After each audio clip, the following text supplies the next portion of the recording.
બનાસકાંઠામાં બ્લડ કેમ્પનું આયોજન કરવામાં આવ્યું। દેશની રક્ષા કરતા સૈનિકો માટે બ્લડ કેમ્પનું આયોજન કરાયું છે।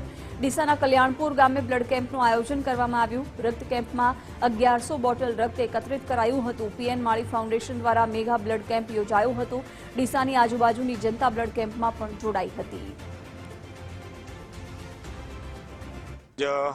મોટી સંખ્યામાં ભાગ લેવા બધા વધાર્યા છીએ અને છેલ્લા 4-5 દિવસથી અમે સોશિયલ મીડિયાથી બધાને અમે એવું કીધેલું કે આપણે આ જે અત્યારે સૈનિકો માટે ક્યારેક ઇમરજન્સી બ્લડની જરૂર પડી જાય તેનું માર્ગદર્શન અમારા સાંસદ સભ્ય શ્રી મહેકભાઈ નાયક, જિલ્લા પ્રમુખ શ્રી કીર્તિસિંહ વાઘેલા બાપુ, બનાસકાંઠા કલેક્ટર સાહેબ, બનાસકાંઠા એસપી સાહેબ અને મોટી સંખ્યામાં આજે બધા જોડાયા પણ છે। ફાઉન્ડેશન દ્વારા આજે આ બ્લડ કેમ્પનું આયોજન કરવામાં આવ્યું છે।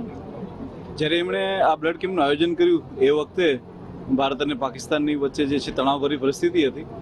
એ દિવસે એમણે નક્કી કરેલું હતું કે અમે જવાનોના સપોર્ટ માટે આ બ્લડ બેંકનું આયોજન કરી રહ્યા છીએ।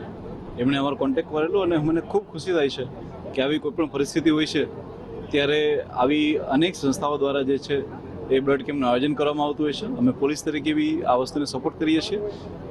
દેશના યશસ્વી વડાપ્રધાન માનનીય મોદી સાહેબના નેતૃત્વમાં ભારત આજે પાકિસ્તાન સામે આપણે બધા જાણીએ છીએ પ્રમાણે યુદ્ધની પરિસ્થિતિ સામે લડી રહ્યું, ત્યારે દેશના એક નાગરિક તરીકે, ભારતીય જનતા પાર્ટીના એક સૈનિક તરીકે આજે ડીસા મુકામે પીએન માળી ફાઉન્ડેશન દ્વારા રક્તદાન કેમ્પનું આયોજન કરવામાં આવેલું। જિલ્લાના અધ્યક્ષ માન્ય કીર્તિસિંહજી વાઘેલા, માન્ય દિનેશભાઈ અનાવાડિયાજી, માન્ય ગોવાભાઈ, અમારા પ્રદેશ બક્ષબંધ મોરચાની ટીમ, સૌ રક્તદાતાઓની ઉપસ્થિતિમાં આજે રક્તદાન કેમ્પનું આયોજન કરવામાં આવ્યું છે।